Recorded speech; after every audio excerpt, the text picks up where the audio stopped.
Okay. Okay.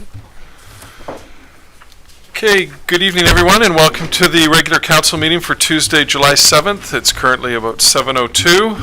Thank you to all those who are joining us via our YouTube channel. I just will remind people that this meeting's proceedings will be broadcast live via the YouTube channel and are available as a recorded archive on the village website.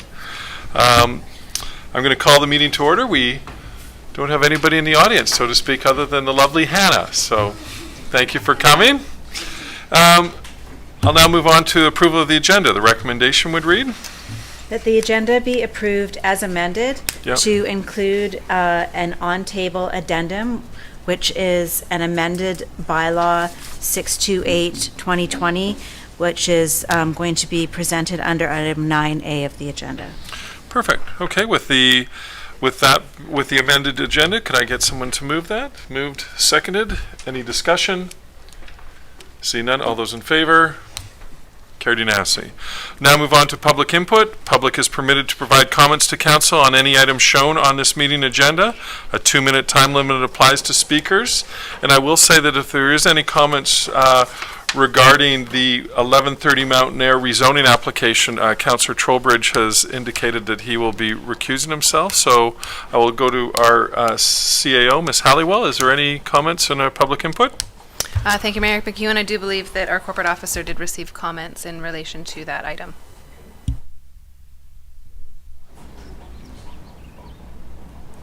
With that, I'll recuse myself because I own that subject property. Thank you. So the first item for public input is from Doug Richardson, and the comment is regarding the rezoning of 1130 Mountain Air Lane. I believe those who want to donate land to the village should be supported and appreciated. With that said, I do not believe having some hybrid of RS1 and CD zoning is the way to go.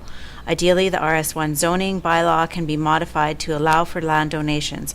For example, land donated up to 20% of an RS1 lot can be donated without affecting the development criteria of that lot. This would be an easy modification to the zoning bylaw. The donation could be done during subdivision or at any time. However, if done at any time, it would then be as expensive as it would essentially require subdivision. Irrevocable covenants is another way to go. And that's the comment on that item. Thank you. Mr. Smith, you've heard that, so maybe talk a little bit to it when it comes to 9A legislative reports and to your report. Sure, I can speak to the different ways of doing that, yeah.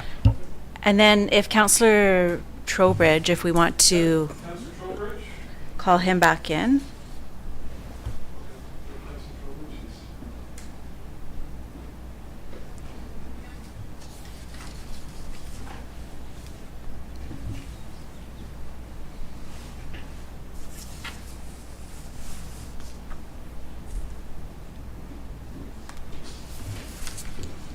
So the next comment for public input is also from Doug Richardson, and it's regarding IOCO lands redesignation to urban. This should not be done or even considered until after there's a public consultation and a public hearing. It is important enough that perhaps even a referendum should be considered.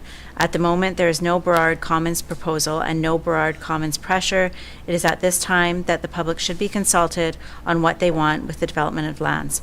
I also find it insane that Burrard Commons community outreach events are being used as the data to support the potential move to designate the lands as urban. Those outreach events were designed to show favor to Burrard Commons proposal. And that is the end of the public input comments. Thank you very much. We'll move on to delegations. We don't have any. Adoption of the minutes of the regular council meeting held on June 16, 2020. The recommendation would read That the minutes of the regular council meeting held on June 16th, 2020 be adopted as circulated. So move that. Seconded. Any discussion? All those in favor? Carried unanimously.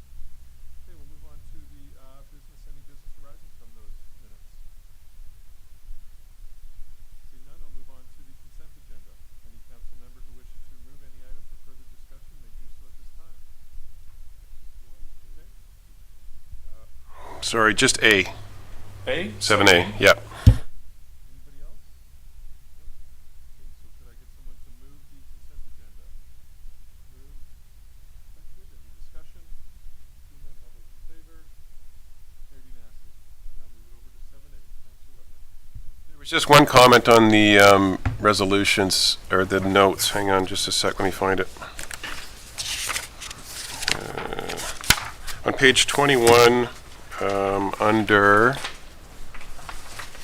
I guess it would have been April 28th, it said that council direct the Environment Committee to work with staff to create an awareness campaign regarding stormwater runoff on private properties and the effects of chemicals used on private properties on our environmentally sensitive creeks and water courses. I don't recall that. I thought we kind of killed that. Thank you. Yes, I can respond to that. This was, there was some feedback provided after the minutes of the Environment Committee at the last regular council meeting. And so I believe it was just more formally to go to that committee meeting to close the loop on that direction. Okay, fair enough. Thanks. That was it. Okay, so I'll read the resolution. The council received a status update of regular council meeting resolutions for the 2020 year to date for information. Someone to move that? Moved. Seconded. Any further discussion? See none. All those in favor? Carried unanimously. Okay, we're now going to move on to legislative reports. 9A, 1130 Mountain Air rezoning application. A report dated June 25th, 2020 from our Manager of Development Services is attached. I'm going to refer that to Mr. Smith, but Mr. Trowbridge. Yeah, before you start, I'm going to recuse myself for the same reason I own the property. Good. We'll come and get you. Oh, hang on. Okay, switch. Okay, Mr. Smith. Thank you. Through the chair. The village has been in receipt of a rezoning application for 1130 Mountain Air. 1130 Mountain Air is a 12,200 square meter property, just over 3 acres in size. It currently is eligible under the existing zoning, which is residential 1, for a 3 acre subdivision. Through discussions with the owner, there was an interest expressed in dedicating parkland. There is no requirement for a 3-lot subdivision of this size to provide any park land through the subdivision. So this was strictly an offer that was not required of the owner and was simply wanting to contribute something back to the village. In order to give any sort of park of useful size, they would not be able to do so under the existing zoning because the minimum lot sizes could not be met. So I, as the staff member, encouraged them to come in through rezoning and seeing this as an opportunity to create, in essence, what was a win-win. We had a property owner who wanted to give something to the village but couldn't do so under the existing zoning. And this speaks to some of the comments that came back from Mr. Richardson at the beginning of the meeting. You know, the RS1 zone and zoning is a bit of a blunt instrument, and we would like to be able to allow people who want to make park dedications to do that in the easiest means possible. As it stands right now, the only way we can do that, given the requirements for minimum lot size, which is regulated through the zoning bylaw, is to do it through the rezoning amendment process. And my hope was in inviting Mr. Trowbridge to apply for a rezoning, go through this process, was to demonstrate that this could be a relatively straightforward process when it is involving a property that is not looking to increase density or additional lots beyond what they can do under the existing zoning, but simply want to give back to the community through a park dedication or some other amenity that the village may be seeking. It could be a trail corridor, it could be a whole host of other things, that could be. But we want to have the ability for any citizen to apply for rezoning, to come in and try to do that, and not for it to be a protracted and onerous process. And so that is what Mr. Trowbridge has chosen to do in coming forward. He could, under the existing zoning, do a 3-lot subdivision and not give any parkland. He wanted to give some parkland, and this was the current tool that we have available to do that. So on the surface of it, from my perspective, this seemed a no-brainer. There was no increase in density, and we're getting some parkland.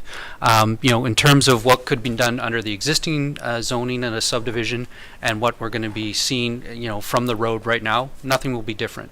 But on the back end of it, the village will now get a park contribution in a very nice location. It is roughly about 1,600 square feet in size.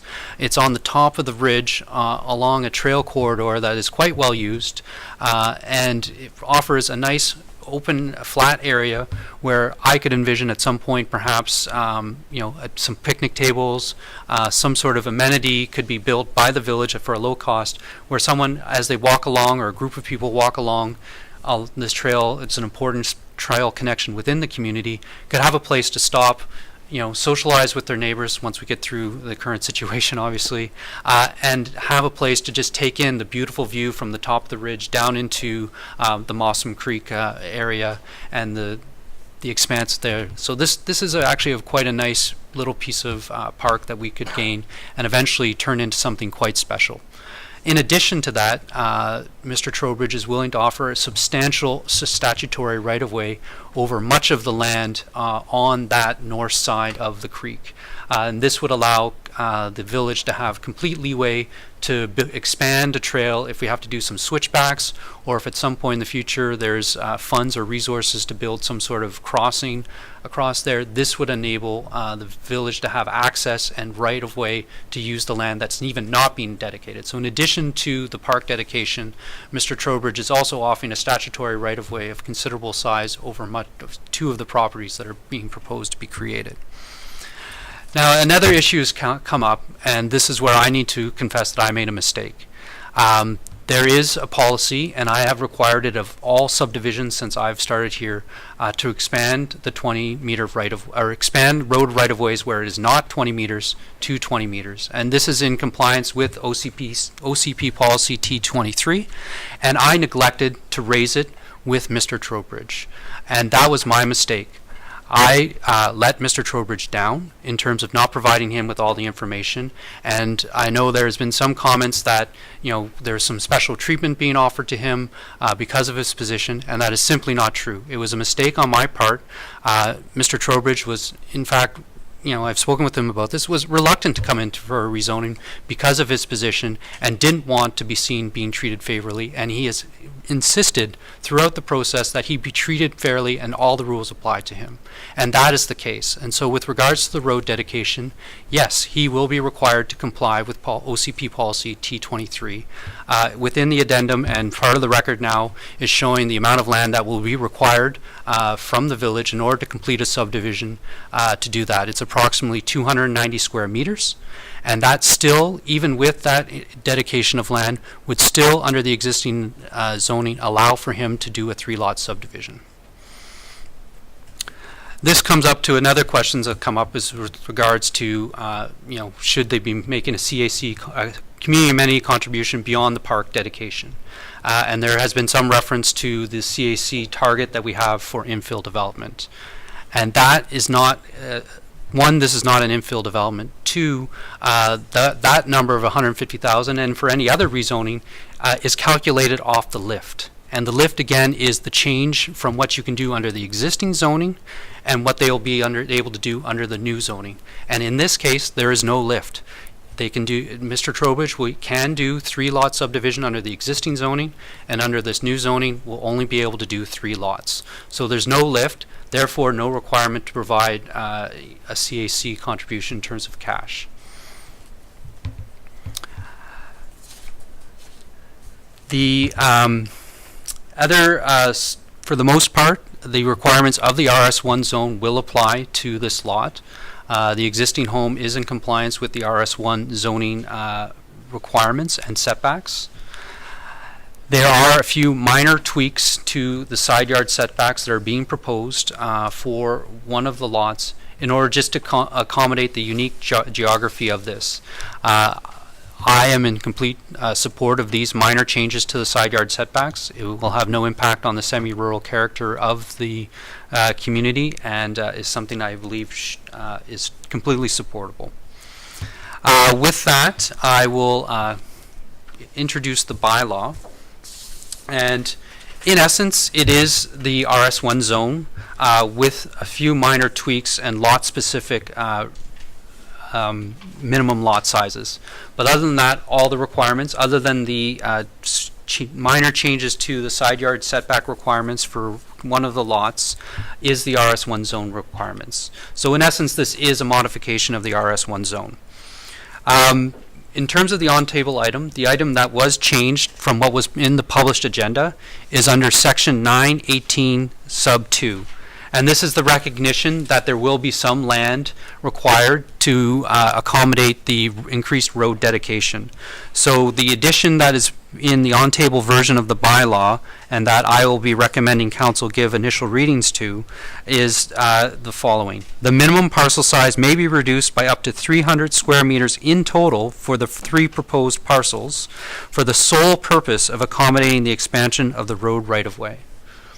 So this is a recognition that some of the minimum lot sizes may need to be changed as outlined in the other attachment that was placed on table and part of the record showing the 290 square meters.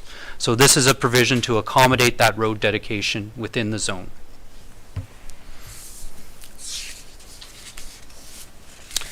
Before I finish off my report and offer my recommendation, there were some other questions that came up with regard to this property and the proposal. With regard to whether the question came up was whether this is a protected watershed with fish-bearing streams of Mossam Creek and its tributaries. Yes, this is a protected property. It is subject to the riparian areas regulation, and attached to the report is a complete environmental report provided by a professional biologist outlining how this rezoning and subdivision proposal is in full compliance with the RAR and all the protections that it affords for fish-bearing habitat. Was the existing covenant, what is the existing covenant on the land? So part of my recommendation is there is a covenant registered on title with this property restricting any development within 15 meters of the top of bank. And these covenants exist in many places throughout the village, and they were put on by the province in the 80s. And the village policy for any property owner that has these covenants has been an openness to remove the covenant if they can provide an environmental and geotechnical reports demonstrating that the proposed development would be safe and not harming of the environment. We've done numerous of covenant removals within Countryside of these exact same types of covenants, and part of the recommendation here tonight would be to remove this covenant as well, because we have received documentation showing that this can be done in an environmentally sustainable and safe manner, and that from a geotechnical perspective it is completely safe. Another question that came up was, are all the lots still in compliance? Yes, they all meet the proposed setbacks for the zone that are being done. Is there sufficient frontage on the Thompson cul-de-sac? Yes. There is no minimum frontage prescribed, but if there's less than 10% or less than 15 meters of frontage on a cul-de-sac, you need council approval. In this case, all the frontages for the lots on the cul-de-sac are in excess of the 15-meter minimum requirement, so do not need council approval for the subdivision. Is the slope too steep? The village doesn't regulate development on steep slopes. We require geotechnical reports and surveys done for anywhere we have concern. In this case, it has been done, and we have an engineer signing off and saying that it is completely safe to develop within the building envelopes that are established in this zone. Will there be sufficient setbacks? Yes. I'm assuming they're referring to the kind of the equivalency to the RS1 zone, or even from the top of bank and the RAR. All those have been established and are completely sufficient. Is the park contribution sufficient and accessible? There's no requirement to do a park, but this is a great park. It is, again, as I said earlier, about 1,500 to 1,600 square meters in size. It is accessible along an existing trail corridor that the village controls, so it will be trail accessible. It is not currently accessible, and there's no plans for it to be accessible by road, but strictly by foot or on bike. And as I described earlier, I think this is a special little spot. And so, yes, I believe it is sufficient and it is relatively accessible. And then the question came up with regards to the CAC contribution and whether the infill requirements would be done. I've spoken to that already, and I won't repeat myself on that one. So with that all said, I will get to my recommendation. My recommendation is that council give first and second reading to the Village of Anmore zoning amendment bylaw number 628/2020, and that council direct staff to set a date for the public hearing and provide sufficient notice of the public hearing, and that council direct staff to remove covenant AC 250535 from the title of 1130 Mountain Air Lane. Seconded, and I will have some questions from council. Yeah, just a couple of concerns. So obviously the environmental, just a couple of concerns, questions. Obviously I see creeks here and I see top of bank. That's all addressed in the environmental report. So we don't go any further than that. If the environmental consultant says it's okay, it's okay.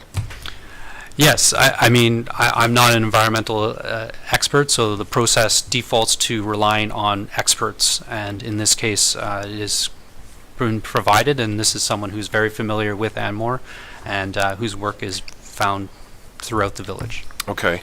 Another question. So that was all answered. Oh, what is 11 on the drawing? Who owns that? Is that Anmore land? Like if you look on the... Yes. That is the trail access coming Okay. down from elementary. So this sort of avails us to an opportunity to kind of zigzag the trail eventually. And Yes. if we ever can replace that bridge. You know, it's funny, where the park is going, I walk this trail fairly regularly because I live there. I stand at the top of that ridge and just stand there. It's one of the most peaceful places. It's a really, really nice spot. I hope it never really changes. So to get that acquired as park, and I mean, Mr. Trowbridge is not asking for anything. You know, he's giving up land. I mean, I want to encourage people to do this. We have to make this easier for people. I think this is a no-brainer. I think this is a very good opportunity for the village. I support it. Oh, and I just had one more question. I thought we did limit steep slope development. I thought we had a minimum percentage grade that you could build on. We don't? No. We don't, okay. That's it for my questions. Councillor Leitler. I think So how big are the acres reduced to for the building? You're speaking to the proposed lot sizes? Yes. Yes, so if you go look at the proposed zoning in section 19.8-2, there's the 3 minimum lot sizes. So for, just bear with me. So one of the lots will be over an acre in size, so 4,000, everything's in square meters, so an acre is 4,047 square meters. Just to kind of give a reference point. So you're looking at one lot, Lot A, will be about 10% over an acre. You'll have Lot B, which is about 5% under an acre at 3751. And then finally you'll have Lot C at 3,300. And this one will probably be the one that most impacted by the road dedication. So you're looking at maybe 3/4 of an acre after you lose the road dedication, roughly, in size. So will any of this set a precedent for future development anywhere else? Well, I mean, yes and no. I hope it sets a precedent for people to choose to come in who can do a subdivision and who are not required to offer park dedication and to offer some park back to the community while still getting all the lots that they could do that. So yes, that's a precedent that I hope could be established through this. You know, I'm not understanding, why is there a precedent that you're worried that may be set here? Well, I'm just wondering if there is a precedent set in terms of slope, the top of the bank. All of these things seem to be waived at the moment because of the expert's opinion. No, I mean, under any property as it stands right now, there is a requirement of no development within 15 meters of top of bank, unless you can get a geotech and environmental sign-off that it is safe and environmentally safe and sustainable to do so. So that what is being done here is, again, consistent with how we handle all development throughout the village. Okay.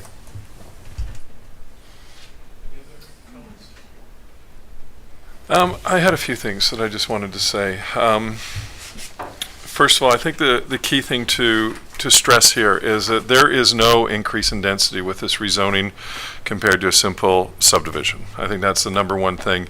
And remembering that in a normal subdivision, being 3 or less, you don't have to give up any parkland, as some people in this village are very much aware of.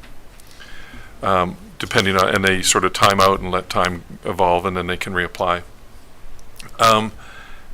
There's a significant advantage of a rezoning in this particular case for the park. And I'm going to refresh and redirect a few people to the park's master plan.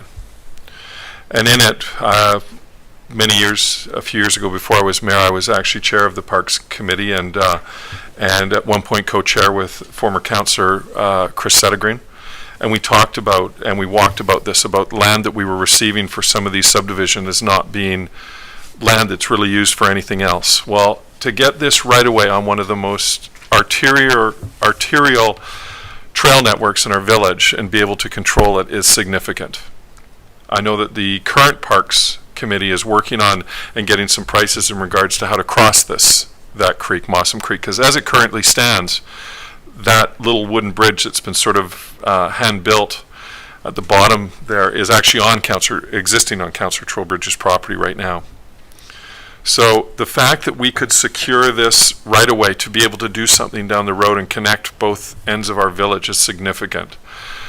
I'm not that familiar with the park at the top, but I can tell you after many times climbing up of it, would be certainly nice to have a bench to sit down on and rest. So, I'm certainly looking forward to hearing some of the comments at the public hearing. This is the first step. All we're doing is moving it forward to a public hearing.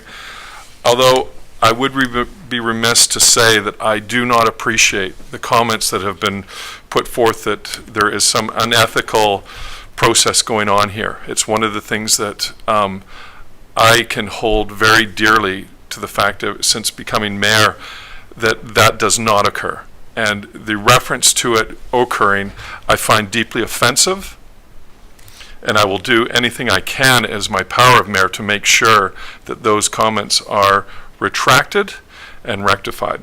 I can speak to every member of this council with integrity and making sure that their decisions are the decisions for the village, not personal decisions whatsoever. So I would please request that people refrain from making those comments. That is not the case here. We are starting a process. We will have a public hearing as we do with every rezoning. We have all our minutes published. We are now recording live due to this. I find it, we have just come through some troubling times and we're still at the tail end of it. And the fact that from people working at home to be able to carry on the business of the village makes a small error in my view, because again, we're not adjusting the thing, and he comes and he talks to it, it holds a lot in my view. So thank you, Mr. Smith. We're moving forward with this. These are troubling times.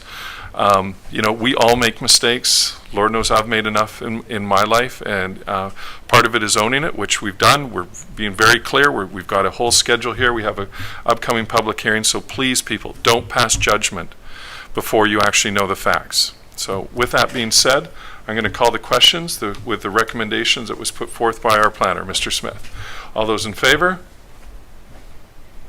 Opposed? None? Carried unanimously. Thank you very much. Okay.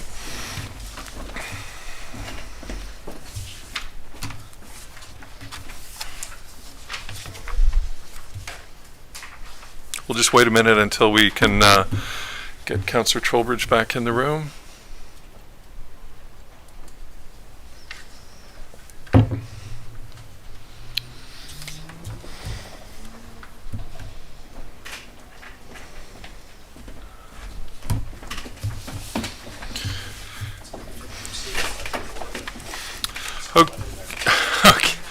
Okay, we're now back. Moving on, we're on 9B, 2020 property tax sale deferment. A report dated July 2nd, 2020 from our Chief Administrative Officer is attached. Ms. Halliwell. Thank you very much, Mayor McEwen.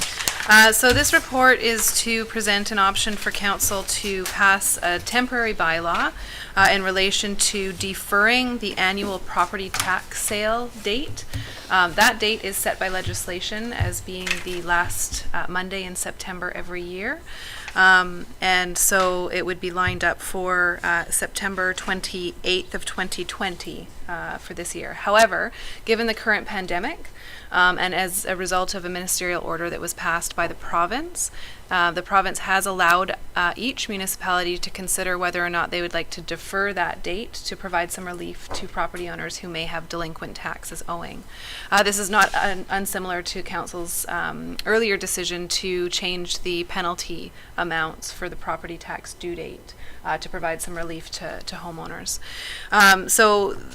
Essentially what this would do would be to extend the property tax sale date to September 27th, 2021. So if there were any properties that did have delinquent taxes, their property wouldn't be listed for tax sale this year. It would be next year. There is also an option within the order to actually defer the redemption period. So if a property does go up for tax sale, they do have 1 year to pay the taxes to essentially get their property back from whoever the winning bidder was. However, in 2019, the village didn't have any property tax sale properties, so there's no reason to defer that redemption period at this point in time. So the bylaw again would be temporary in nature for this 1 year only. I can say that now that we've passed our property tax due date, we do currently have 8 properties that do have delinquent taxes. That's not untypical for us, and we usually work through between now and September to try to get them to pay their delinquent taxes to avoid their properties being up for tax sale, and we'll continue to work with them to hopefully get them to pay those delinquent taxes, but there's a chance that those will carry over into next year. So I can read the recommendation and answer any questions that council may have. So the recommendation is that council give first, second, and third readings to Anmore 2020 Property Tax Sale Date Deferment Bylaw number 630-2020. Someone to move that? Moved, seconded. Open up for comments. That's a really good, thank you for providing those numbers to us. That's very, very encouraging from what I'm hearing from some of the other municipalities that are really struggling with that. And just so people are aware, the village will have to still make its contributions towards TransLink as well as Metro Vancouver at the beginning of August. So it's good that we're in another strong financial position and people in the village recognize it. So any other questions, comments? I'll call the question. All those in favor? Carried unanimously. Thank you, Ms. Halliwell. I'll move on to 9C, Solid Waste Management Bylaw Amendment. A report dated July 3rd, 2020 from our Manager of Corporate Services is attached. Ms. Elrick. Thank you. So this bylaw is before council tonight as part of a routine bylaw review that staff periodically goes through bylaws to see if there's any housekeeping changes or improvements that we can make for clarity. So this amendment is proposed for the solid waste management bylaw, and basically the amendments proposed are outlined in the report on page 84 and 85. So the first one would be just to change the definition of bear locks to wildlife resistant locks, and this is just to clarify that the risk of any animals getting into the waste, and also to educate the public that the locks are a resistant deterrent rather than a barrier, and that bears and other wildlife can still get into the locks. Additionally, we will propose to add the coach house to the definition of secondary suite, and that's just so that the village can include a provision for parcels that do have a coach house to purchase an extra garbage and solid waste and green waste containers. Also, the village no longer offers this 360 liter cart size, so we'll just be removing that from the bylaw altogether. And lastly, to add the addition of recyclables to the collection cart regulations, and that would just allow the bylaw to prohibit scavenging in recyclables, which we currently do receive some complaints of that happening if people are putting returnables into their recyclables. And secondly, to recognize that although people should be washing out their recyclables, there can be some food remnants in it, and those also can be an attractant to wildlife. So I'd be happy to answer any questions, and also with that, the recommendation at this time would be that council grant first, second, and third readings to Anmore Solid Waste Management Bylaw Amendment, Bylaw 629, 2020. Someone to move that? Moved, seconded, open up for discussion. Councillor Laidler. I have a question regarding timing of pickup. Would that be appropriate now, or leave it for This- council's report? Yeah, I would leave it for the councillor report. Okay. This is just defining a few things with the bylaw. Okay, okay. Any other comments, questions? See none? I'll call the question. All those in favor? Carried unanimously. Thank you, Ms. Elric. We'll move on to an update of the municipal ticket information utilization bylaw. The recommendation, I'll refer this to Ms. Elric. Thank you. So this bylaw and the Mr. Smith's accompanying report were before council at the last meeting. There was one clerical error in the bylaw that was identified, and that was just that under the Anmore smoking control bylaw, instead of first offense, second offense, third offense, it just said first offense, first offense, first offense. So in order to rectify that and correct that before the bylaw is adopted, what the proper procedure is that we would ask council to rescind the third reading and amend the bylaw, grant third reading again, and then we'll bring it back to the next meeting for adoption.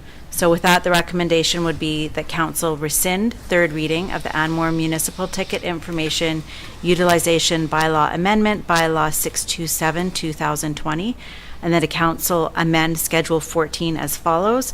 And again, that would be in the table to include second offense and third offense, and that council grant Anmore Municipal Ticket Information Utilization Bylaw Amendment, Bylaw 627, 2020, third reading as amended.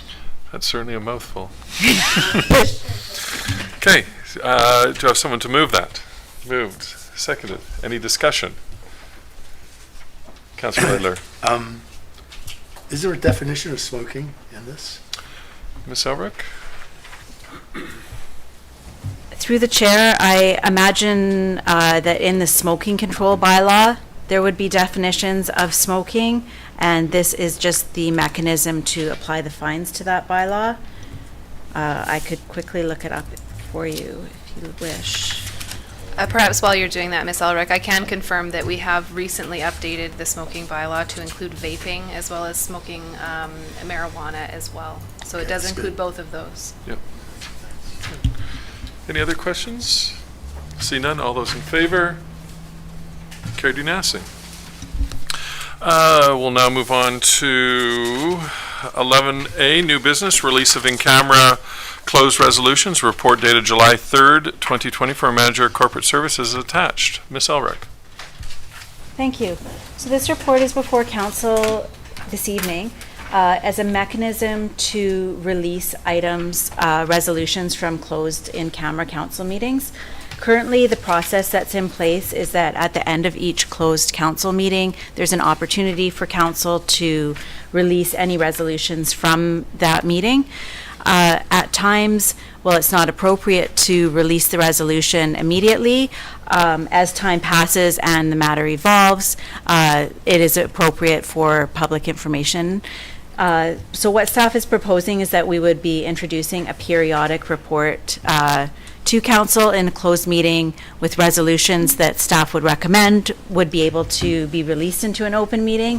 And once council approved that release, we would bring forward an information report to a regular council meeting with all of those resolutions. So this is the first report as such, and we will, should council choose to endorse the recommendation, continue with this method, likely on a semi-annual or quarterly basis as needed.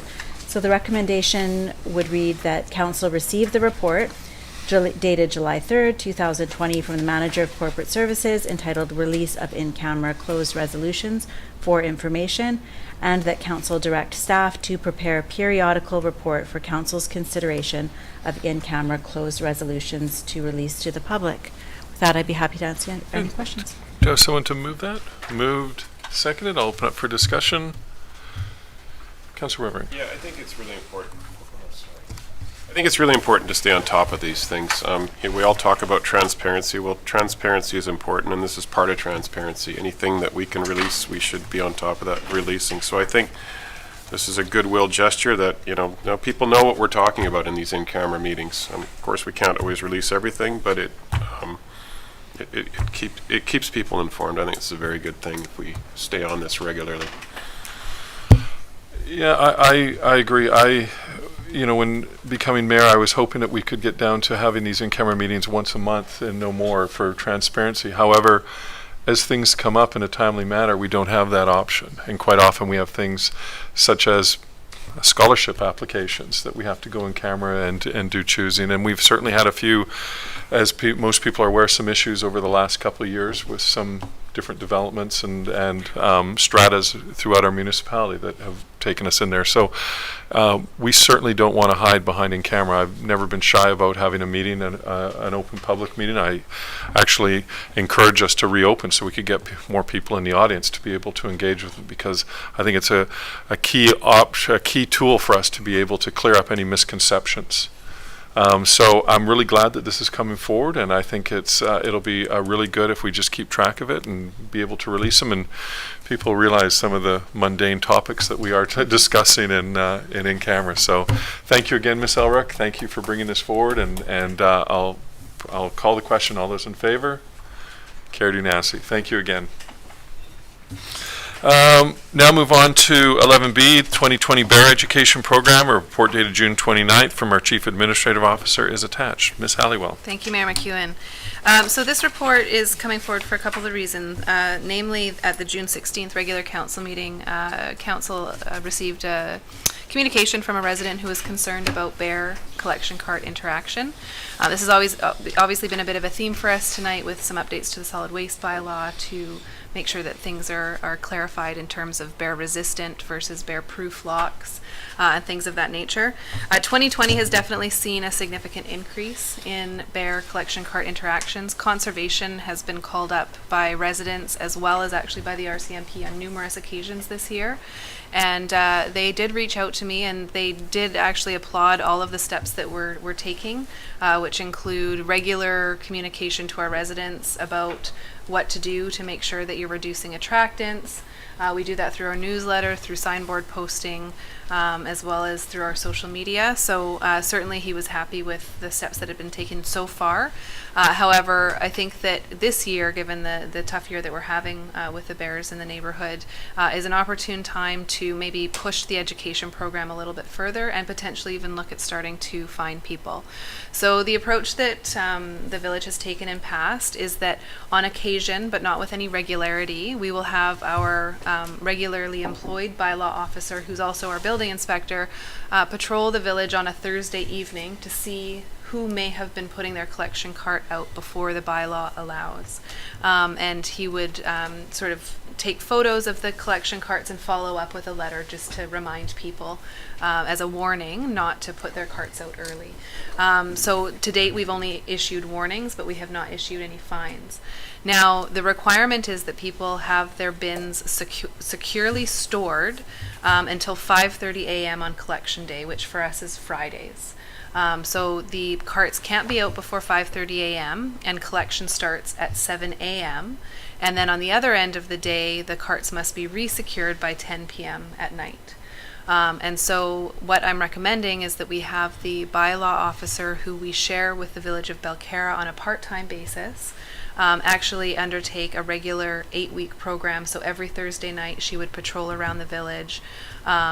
We are looking at developing and have developed an information card for people that indicates how to reduce the attractants, not to put their carts out too early, to make sure that they're cleaned out. So if there's odors, that they're cleaned out and the bears aren't attracted to them, and as well to store the bins securely. So if someone's unable to store their bins either in their garage or in a shed type structure that is sort of, very bear resistant, then what we we recommend is that people don't put any of their green waste out in the bin. They store it in their freezer until that morning of collection, and then put it out at that one time.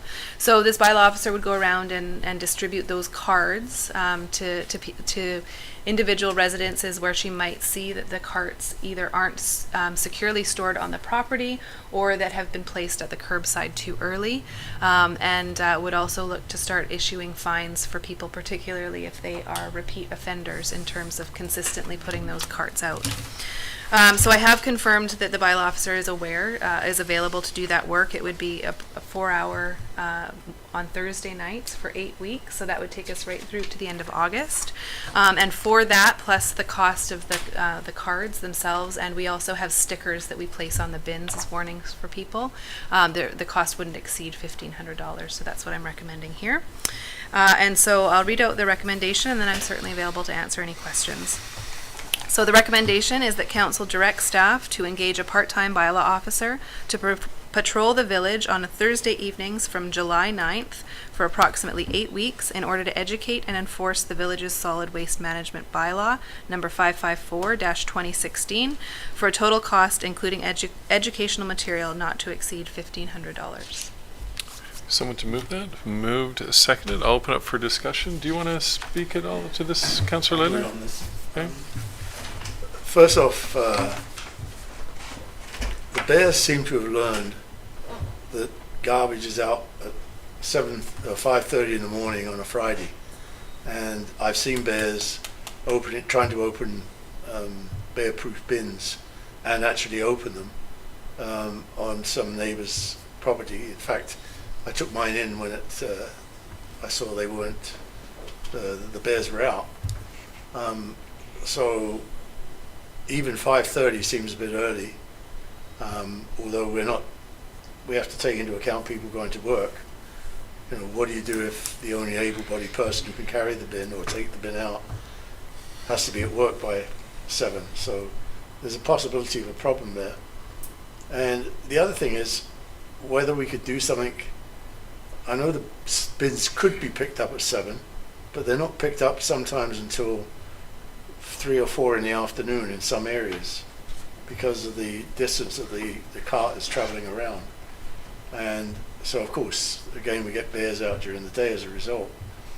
I'm just wondering, is there some way that we could either get 2 garbage trucks out to pick up the recyclable food waste, or is there some other way we could reorganize it so that they hit certain parts of the village at other times than 3 or 4 in the afternoon?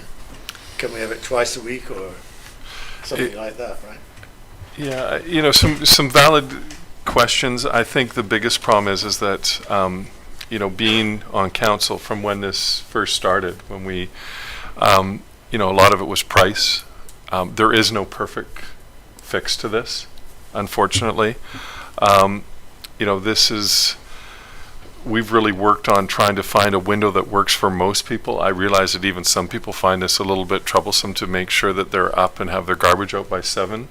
For Smithwright, you know, this is a pretty small run for them, so we have to work within their scheduling as well for them to provide this service to us.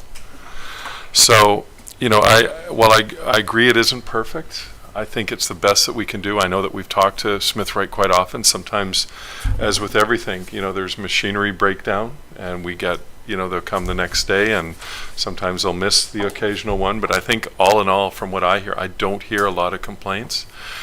The bear thing is concerning. You know, we don't want to have bears put down and destroyed. However, they seem to be getting more habituated to be in our area and to know when the garbage cans are out. And you know, I don't know how we can prevent that other than just really educate. I think what I'm hoping with this education piece that comes out is that I think a lot of people, what I see, think that they can get half their garbage out the night before the cardboard and the recycling, but they need to be educated in that, you know, quite often these have food residue, which are still as an attractant. Whether they're washed or not, we need to eliminate that. So, you know, Councillor Leda, I hear your concerns. I think it's tough for some people as well. I know that in my household, I'm the only one that can take the garbage down because the driveway's so steep. You know, it is a challenge, but I think I think we're doing the best that we can. I think that having the bylaw person just not to find people, but to educate people as to the challenge, I think is a really wise step. But I think it's just the fact of coming to grips of where we live and realizing that we're going to have to do everything that we can so that we don't have problem bears. So I'll just move it over to Ms. Halliwell, and then I'll... Sure, yes, thank you through the chair. Just in response to certain areas being collected first, we have actually requested that the contractor start in the more heavily dense areas. So they start in the north end of the village at Countryside, because obviously there's a lot more properties in close proximity there, and then they work their way out. And I absolutely agree with Mayor McEwen in terms of, the education piece being really important. And what we've heard from conservation and everybody who sort of participates in the bear aware programs is that minimizing the attractant is going to help with that problem. And so if there's odors, then the bears are attracted, which is why we would suggest that, even if it's maybe in the summer when it's hot outside, that the garbage does get frozen before it gets put out, because if it's frozen, then it doesn't emit that same sort of odor. But also I agree there's no perfect solution. So.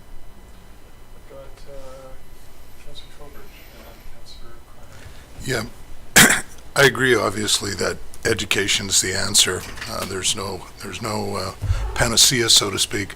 But I agree that we should do some monitoring. I like the sounds of this program. It's frustrating, I'm sure, for people in an area who are behaving and someone who may be less careful. That still creates the problem for everyone else who's behaving. So I think knowing where the trouble spots are by having someone boots on the ground, so to speak, is a good idea. The one thing I would request or suggest is that in the 8-week program, I understand that we're constrained budget-wise and so on, but if there's also a requirement to take those containers back in on the Friday night at 10 o'clock, that randomly at your officer's choice, they do a Friday night swing interspersed with the others. So not in addition to, maybe don't do Thursday this week, do Friday, and so on, so that we have both ends of the spectrum. Absolutely, yeah, thank you. Councillor Cryer. Yes, thanks very much for this. I like the idea of the information and starting to monitor it more closely. I'm wondering, what we've noticed on our street is it seems to be very inconsistent when the pickup is, and I'm wondering if now that you've directed them to start at Countryside, it will be more consistent. But there are some weeks where it's picked up before 7 a.m. and then other weeks where it's after 11 a.m. And that's a big difference and would give us a better opportunity to know exactly when to put it out. So it wouldn't have to sit out, and I don't know if they switch it up every week, or perhaps they did and they're no longer doing that, but that would be a suggestion for them to be consistent every time they come through the village. And I know it's not a consistent practice, but... Through the chair, yes. So there had been direction given to the contractor in early May, actually, to start their collection in the north side and Countryside. So they may not have been doing that prior to then, but I do know that we did receive complaints afterwards, and it may have been a miscommunication internally. And they may have started with the collection and then somehow the route got changed. It is a little bit complex, and like Mayor McEwen said, we are a smaller of the customers for them. So sometimes drivers change and they don't maybe have all of the information in terms of the routing, and certainly there are mechanical problems that can affect the times that things would be picked up regularly. But they do, I think, try to be as consistent as possible.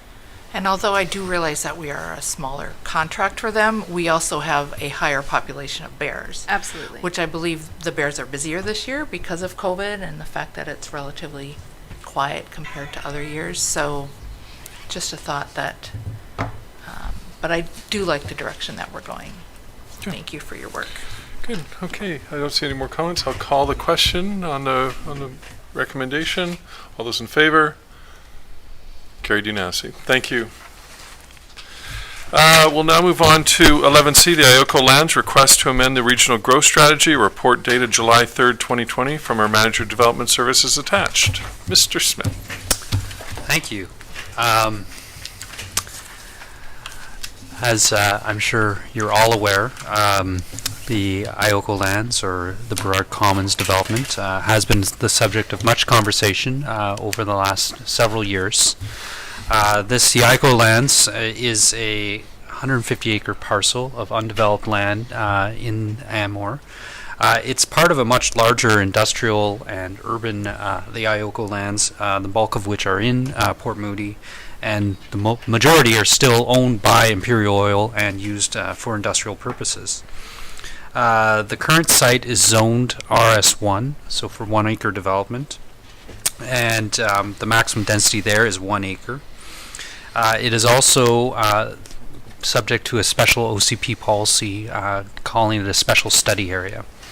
And I think this was done in 2014 when the lands were for sale, and it was recognized that these lands represent a special opportunity for the village, and that's what the OCP policy articulates, that these lands are a large undeveloped portion of lands on a relatively flat space close by to other urban development and industrial development in Port Moody, where a more complete and walkable community could be developed.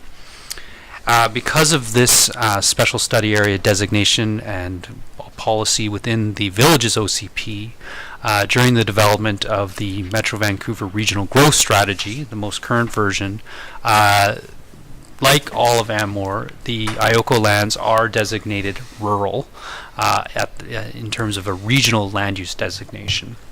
And the rural land use designation is pretty open-ended. But in terms of the direct impacts on what it means for the village, it means you can't access regional sewer services, as we've learned through dealing with the Anmore Green Estates. But in recognition of the special study area designation within the village's OCP, Metro Vancouver also designated the Ioko lands a special study area within the regional growth strategy. And what this does is it lowers the threshold to amend the regional growth strategy designation of rural to urban. Normally, to change the regional land use designation from rural to urban and also amend the urban containment boundary that the regional growth strategy established would require a 2/3 weighted vote of the Metro Vancouver Board and a public hearing. Because it's a special study area, and this is a recognition that there were certain properties and areas throughout the region where further study was needed at the time of adoption of the regional growth strategy, that this threshold would be lowered. And because it has a special study designation within the RGS, to change the land use designation and amend the urban containment boundary would only require a simple majority of the Metro Vancouver Board support for an amendment and no public hearing. Since 2014, the property was sold to what is now called the Gillick Development Group, and they did apply last summer for an official community plan amendment and began a conversation and a process with the village that had been ongoing for some time prior to that, where they did a lot of public outreach and public consultation by the developer. There was no village oversight. We did certainly watch and participate, but we had no say in terms of how it was run. That was an interesting conversation, and I at some of the sessions I went to, there did seem to be, from some members of the public in Anmore, an interest in exploring what a walkable and more complete community could be and what that might look like. As part of the OCP amendment, the applicant proposed a very significant change to the land use there, strictly through an OCP amendment that contemplated, up to 1,400 or 1,600 residential units, looking at kind of the tower form of development, also introducing a very significant mix of uses in terms of a commercial and office development, up to 500,000 square feet. The village was just beginning to process and move towards hosting its own public consultation on this proposal last February, at which point the developer decided to put a pause on the process. And at this point, while still wanting to keep open the OCP amendment process, has indicated to the village that they're not willing or not interested at this time in proceeding with moving forward on the OCP amendment process. It's not that they want to close down, just this time they're choosing not to. There's been no explanation as to why that's been provided to the village. In response to that, I think what the purpose of this report is to kind of open up the question of what can the village do in terms of if they want to advance this process, what could be done. And one of the options is to pursue an amendment to the regional growth strategy. And one thing I think is very important to articulate and make clear as part of this process and what is being proposed here, that this is an amendment to the regional growth strategy, and it is changing. If we were to move forward with this, it would be to change the rural land use designation to urban, but there would be no changes being proposed to anything within the OCP or the rezoning.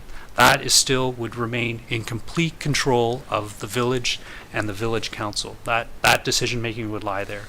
There would be no change to the existing OCP. There would be no change to the existing zoning. That would remain the same, and that process and all the consultation that would be required as part of that and envisioned as part of that would still be to come.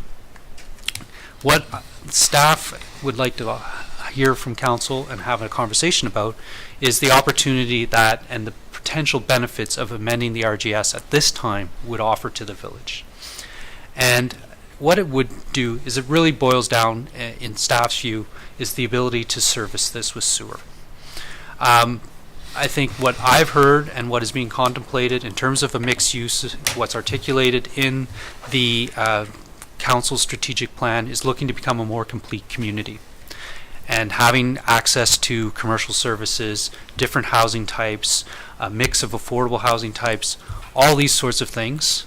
The reality is all those types of uses are predicated on having regional sewer services. They cannot be done feasibly or sustainably on a septic system. And in order to have certainty for if and when we want to advance this conversation, if we knew that we had an urban designation and we could access those regional sewer services, it would give certainty to the conversation that we are going to have about what is the appropriate scale of development and what is possible on the Ioko lands. So that would be the benefit of considering an RGS amendment at this time. And that is why we're bringing forward this report, is just to kind of open up that conversation. I go into more detail within the report in terms of how this could align with the goals of the regional growth strategy. I won't go into all the detail. I think really at the end of the day, it boils down to a desire to be a more complete community. That's the goal of the RGS, is to promote complete communities. Right now, the village of Anmore is predominantly or almost entirely single-family, large lot residential. It is not a complete community. There's no real retail opportunities other than home-based businesses. There's no opportunities to work. No real opportunities to access services that people lives, be it going to the dentist, be it going to get your nails done, be it going to have a yoga class. All these things don't exist within Anmore, and this would be perhaps possible with the development of the Ioko lands, which is in complete alignment with the intents of the regional growth strategy. So the recommendation is for council, that council directs staff to prepare an application to request the Metro Vancouver Board to amend the regional growth strategy land use designation for the Ioko lands special study area from rural to urban and include those lands within the urban containment boundary. So can I get somebody to move that recommendation? Moved, seconded? I have one quick question. So this, in essence, just so we're clear, is just to start the process of public engagement. Well, I think part of it. Yes, it's to begin the conversation and the consideration of whether, one, we want to do this, Yep. and whether we want to do it at this time. Perfect. And it is not, again, changing any of the local and village OCP or rezoning. Yep. It would simply be to kick off a process with Metro Vancouver and the engagement process, which they, for these, from their perspective, it's a type 3.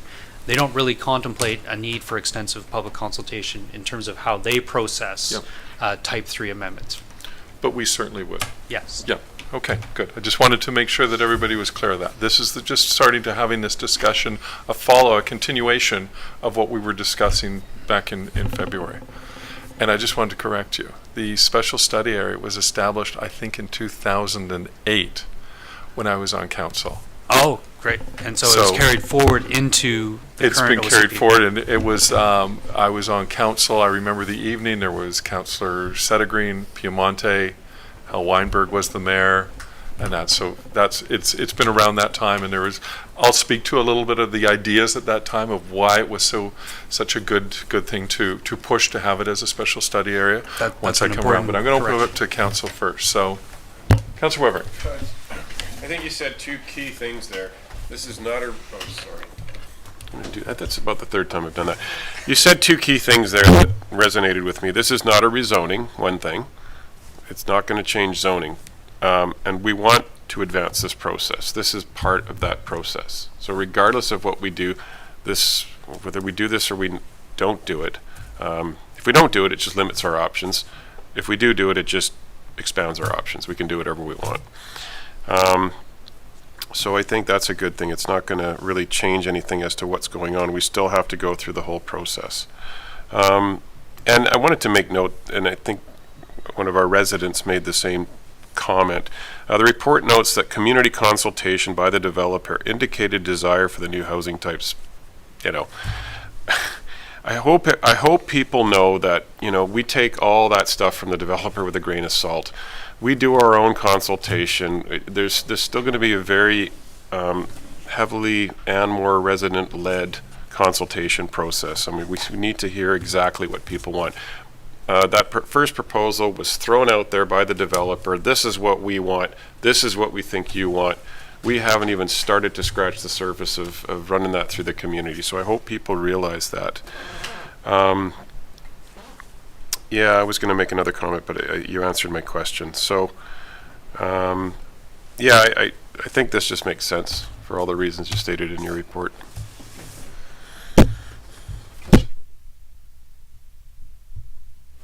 I have a faulty button. I just want to frame it in my words, Jason, and make sure that I clearly understand it. We've spoken of it before, but this is, and correct me if I'm not accurate here, but this is rather an opportune time because the RGS is subject to review. It's coming up at some point. It was originally intended, I think, for this September, but it's been deferred and pushed further away. And I wouldn't say it's a likelihood, but I would say there is a possibility that they could put a moratorium on changes to special study areas, which they have done in other municipalities in the past. And I'm getting to a question. The situation, as Councillor Wavering said, is that to amend this to urban is not a rezoning, but it does open virtually all potential choices that any municipality could have, but those choices remain the choices of the municipality and its constituents. So do you see, not urgency is the wrong word, I'm having a hard time framing it, but this is an auspicious time to pursue this, get it in place, and make sure that we have our choices for the future and that the door is not closed on us by someone, Metro Vancouver and the RGS, that's going to be reviewed outside our boundaries, so to speak. Is that a fair statement? I mean, we've certainly been in conversation with Metro Vancouver staff and their intentions around updating the current growth strategy. And yes, they are underway with a review of the growth strategy, and they are intending to come forward at some point with an update to the Metro Vancouver 2040, as it's currently called, and the update is calling it Metro 2050. What the latest we've understood from them is there had been some discussion around at some point introducing a moratorium once they got into kind of the finer tail end of the process. The latest we have heard is they have moved away from the notion of a moratorium. Okay, good. But once they introduced first and second reading of the Metro 2050, that they would at that point not consider amendments to the RGS, Oh. which is, and I think we are, my understanding, some time away from that, and the timeline is somewhat uncertain given everything that's going on right now. That being said, it should also be noted, what we have heard from Metro staff is that there will be no changes in this update to land use designations, including special study areas. So we wouldn't necessarily, losing the special study area is not on the line. Good. Good. Okay, so we're not in danger of losing it. No. But There is a risk at some point that they're going to introduce Metro 2050 and the bylaws for that, and it is a very onerous approval process for Metro, for a regional growth strategy.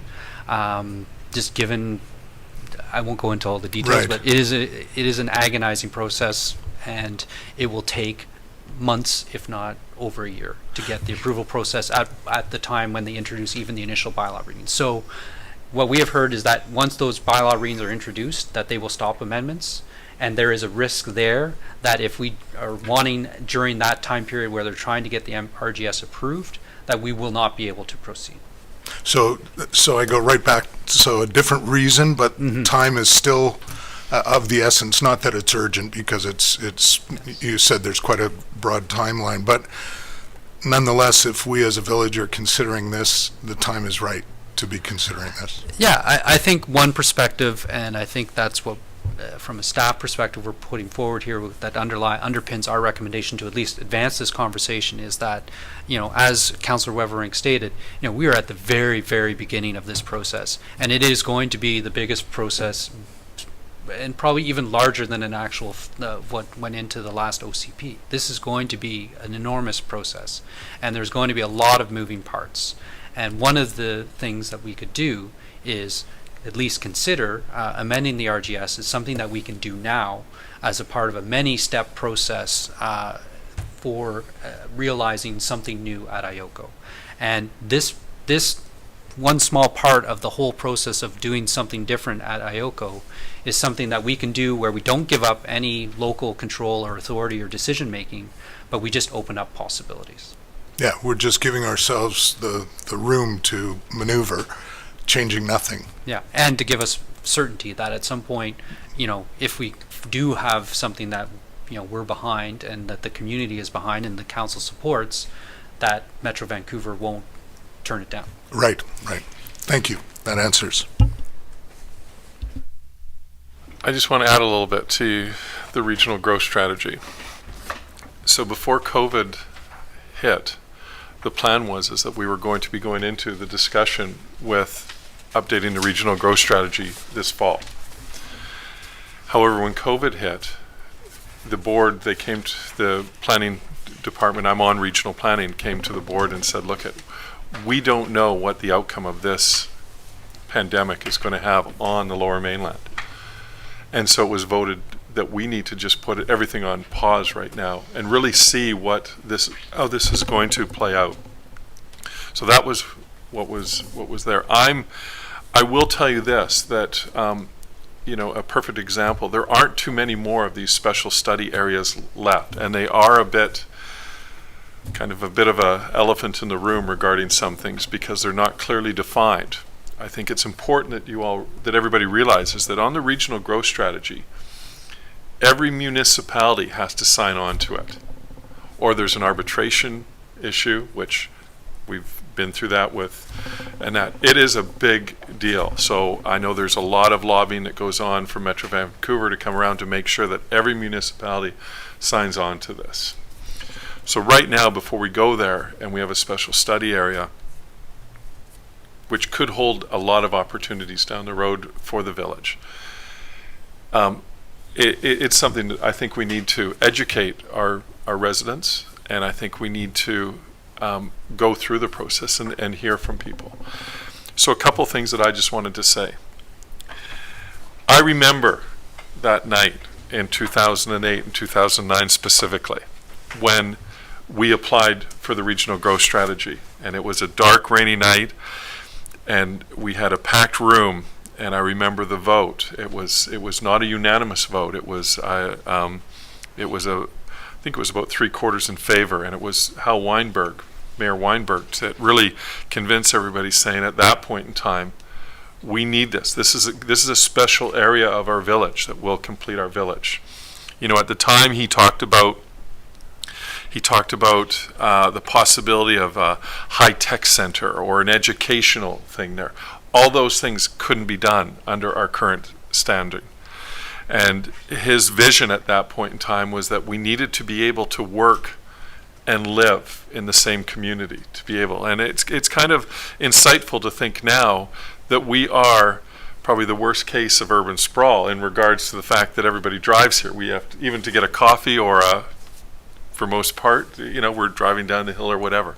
I can tell you a couple things that really jumped out at me when we started to have the conversation, which was brought forth when the application came forward from Brilliant Circle, was people said to me, well, this is exciting. Why aren't we telling developers what we want there? Why are they telling us? I said, that's a good point. This would avail us that opportunity too. This area has always been thought of as an area to enhance Anmore, not to change it, but to enhance it. The changing the designation from special study area to urban doesn't increase density at this point whatsoever, and I think people need to realize that.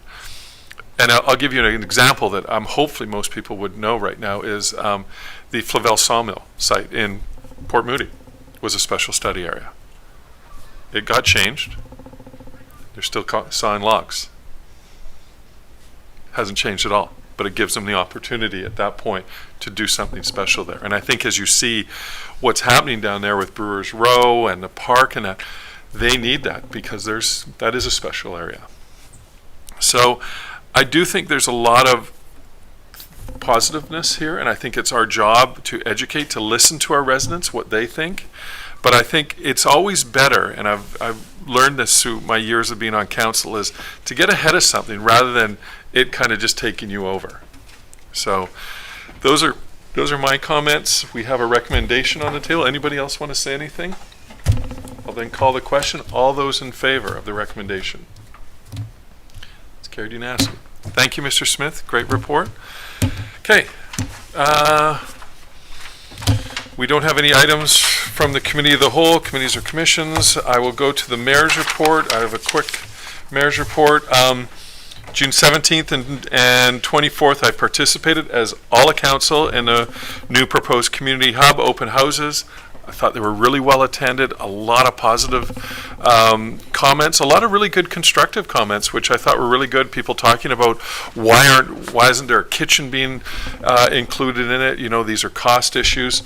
And I think that we've got a lot of great feedback, and I believe that the online submission closes tonight. So if you have anything you need to say out there, please get it submitted. I think we've got a fairly good turnout of people that are bringing forth some submissions.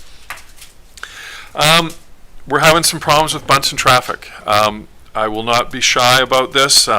We do seem to have a fairly good handle on the parking throughout the village, and I think that's attributed to our bylaw people and signage that we've got up. But Ms. Halliwell is working with Hydro, which again is a provincial entity, about increasing the capacity. Right now they're keeping it about half to be able to control the crowds. So we do want to make sure the crowds are controlled. However, people now are basically lining up before the gate opens at 8 o'clock along Sunnyside, causing issues. So we're going to have to be dealing with that at some point.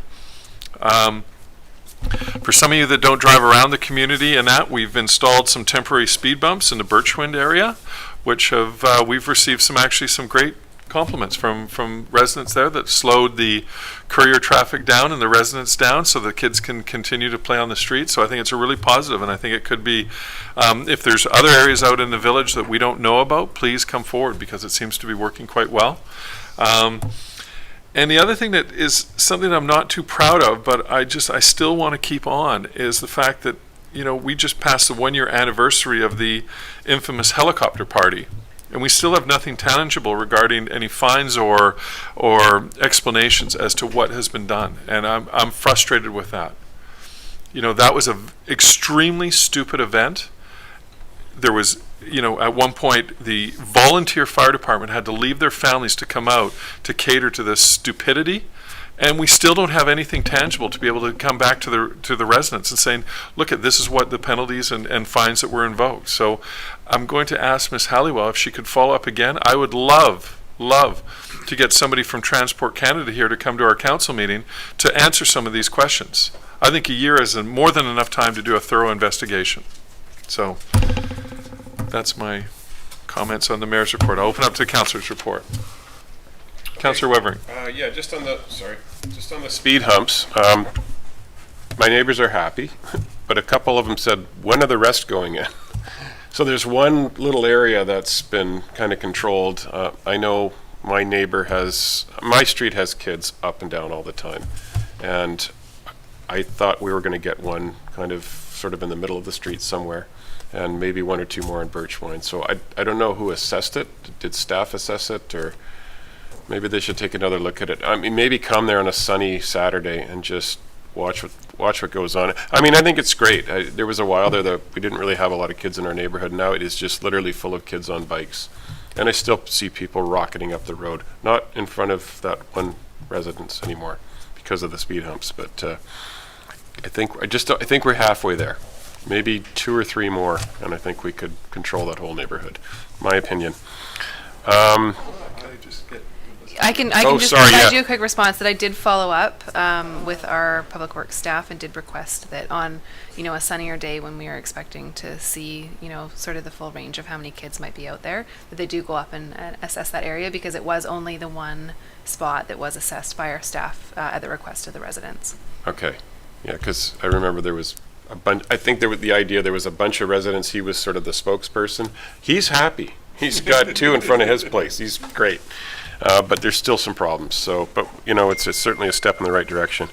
On the parking, there were some incidents of people parking cars in their yard for money. I think you got a letter from one particular resident who's upset about it. We got to crack down on that, because we know that encourages, if they think there's pay parking, people are cruising up and down the residential streets looking for pay parking. So we've really got to nip that in the bud. Warning, fine people, whatever it takes. We got to get on this. I don't think that's acceptable. And I think this resident made the point, if you're not going to fine, my kids would like to make some money. And then everybody's doing it again. So I think we got to, it's a pain living up here for that reason, but at the same time, we're very lucky to live beside Bunsen Lake. I think it's just something, it's our cross to bear, it's just something we just have to manage. As far as my upcoming Environment Committee meeting, which I'd like to have one in July, one of my members would like to bring the discussion of campfires to the table.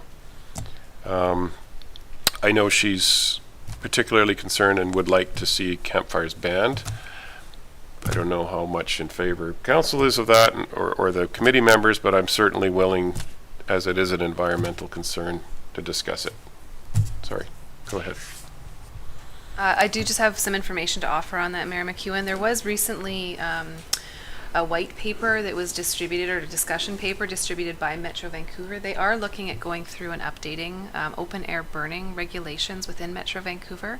And so I had thought, and actually through some discussion with Fire Chief Sharp as well, that may include consideration of campfire. However, at this time, that regulation really is just focused on more industrial or agricultural burning of debris and waste and things of that nature. But Metro Vancouver did allude to me that within their longer term vision, they will be looking at campfires and other sorts of smaller fires and concerns in regards to air quality. So that is coming down the pike from Metro Vancouver, but there isn't anything that they're considering right now in terms of that. Okay. Like I said, I certainly, as the chair, would bring it to council for referral back to the committee. I have no problem bringing it to the committee, and I have a resolution I could read out. Maybe we could vote on it. That the subject of regulating campfires in the village be referred to the Environment Committee for discussion. Someone to move? Move, seconded. I'll open up for discussion. Yeah. Does that mean that, where people have got a small fire in their backyard for wiener roast and stuff like that would be banned? That's what we would be discussing.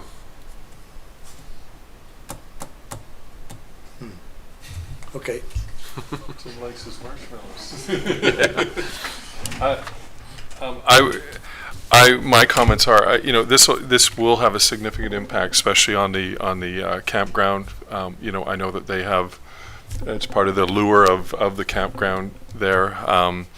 As well, how would we regulate it between hibachi use and other things and that? So I think there's some challenges regulating this from a municipal point. I don't think we have all the tools, but it's certainly worth it. I'm fine to go along with the discussion, but I don't know if I would be in favor of it at this point right now. So go ahead, Councillor Trowbridge. Yeah, I would not want to limit discussion on anything. So I support the discussion. Whether or not I would support taking action on that is undecided.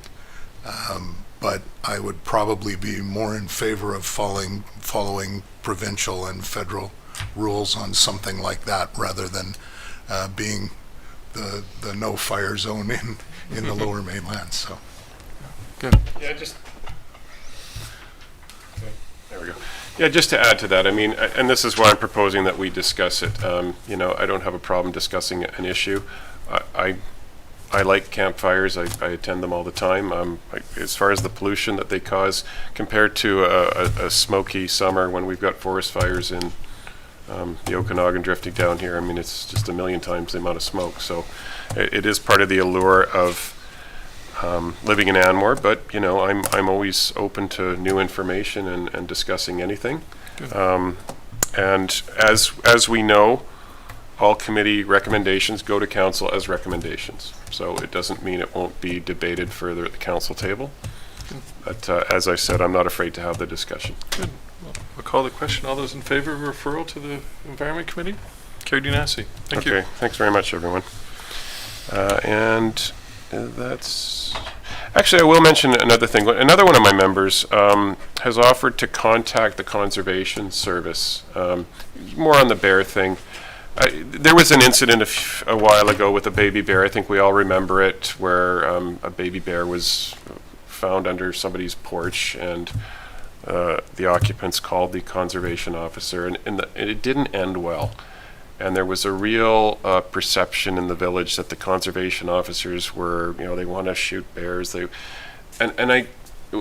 member was very concerned about it, and she's willing to reach out to them, and perhaps they could do a Zoom meeting or even attend, not a council meeting, but it could be a separate information session where people would have an opportunity to talk to them, to meet them. I think it's very important that we have a very positive working relationship with our conservation officer. They're very dedicated people. They're challenged. They don't have enough time can't be everywhere all the time. But just to provide the opportunity to allow people to ask questions. So anyway, I just wanted to, I'm going to let her run with it. I thought it was a great idea. I was going to mention it to the Environment Committee as well, so maybe I'll just put it under new business just as an information item at our next meeting. But I really like the idea. I think it's very important that we develop a very positive working relationship with them. So I like that idea. So I just thought I'd let everybody know that. I support it. And that's all I have. Any? No? Okay, I'll move on to the Chief Administrative Officer's report. Thank you, through the chair. A few items, and I can maybe touch on a couple of the things that have come up already in discussion. So in terms of the Transport Canada, I will absolutely follow up. We were looking to line up a presentation, and then sort of COVID happened. So I think at this point, we'll make sure that we can get somebody in, or at least to participate electronically for us. So I will follow up with that for sure.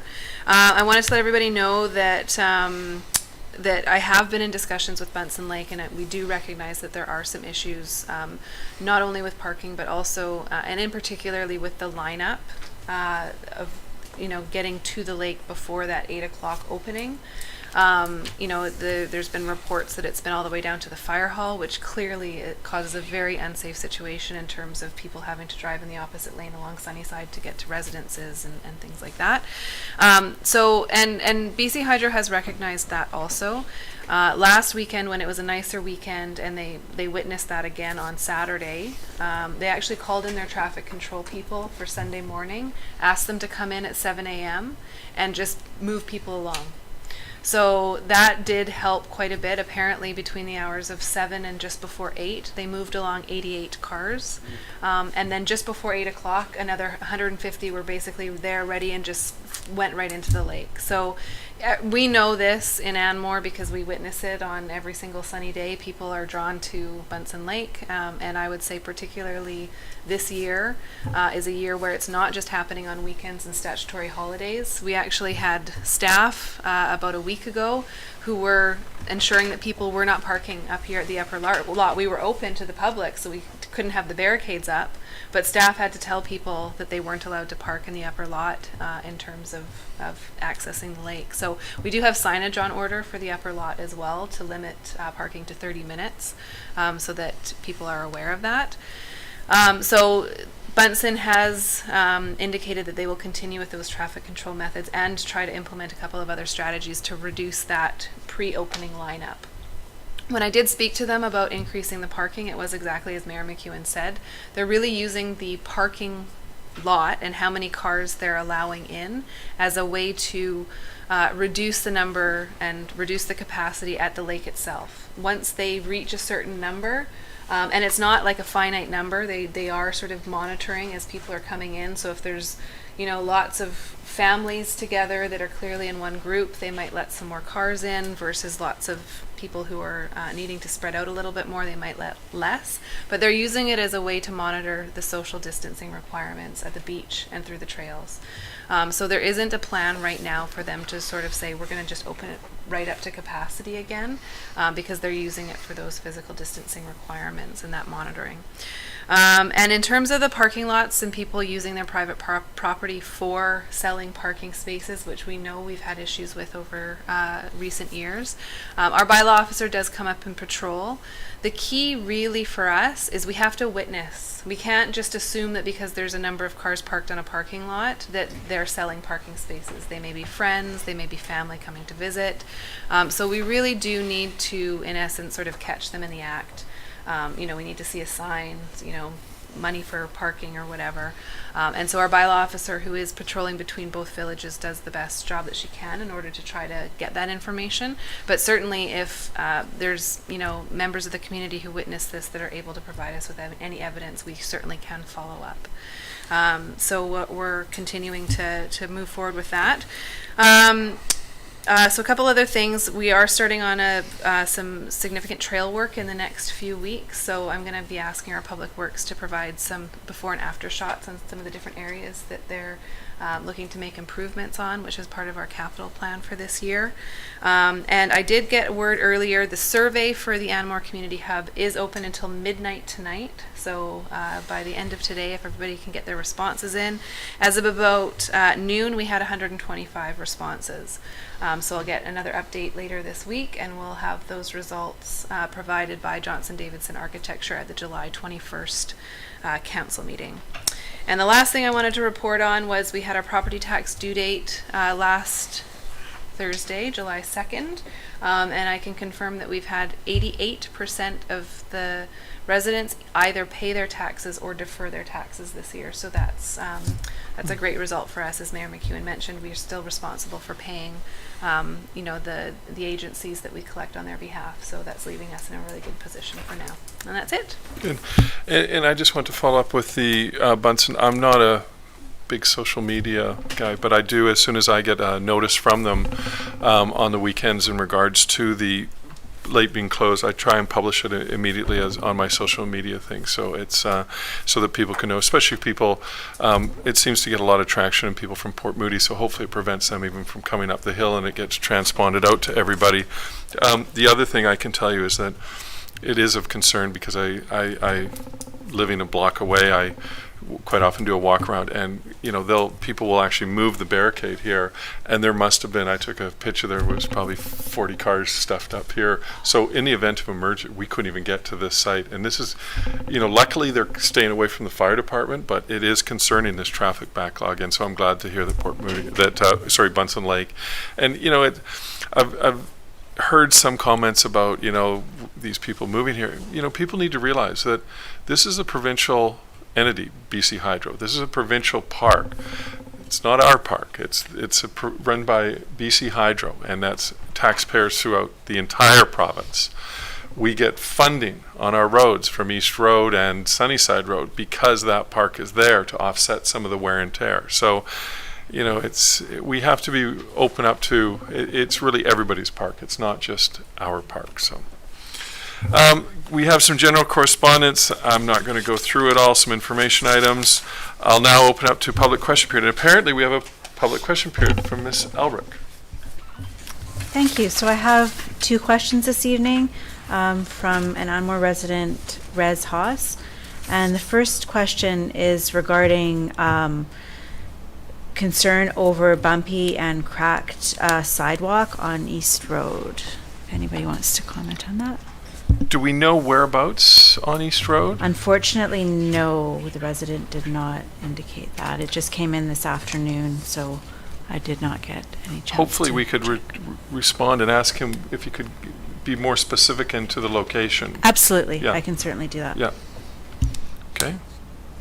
And then secondly, the resident also would like to query about the possibility of providing recycling bags to residents to avoid lots of recycling bins on the road.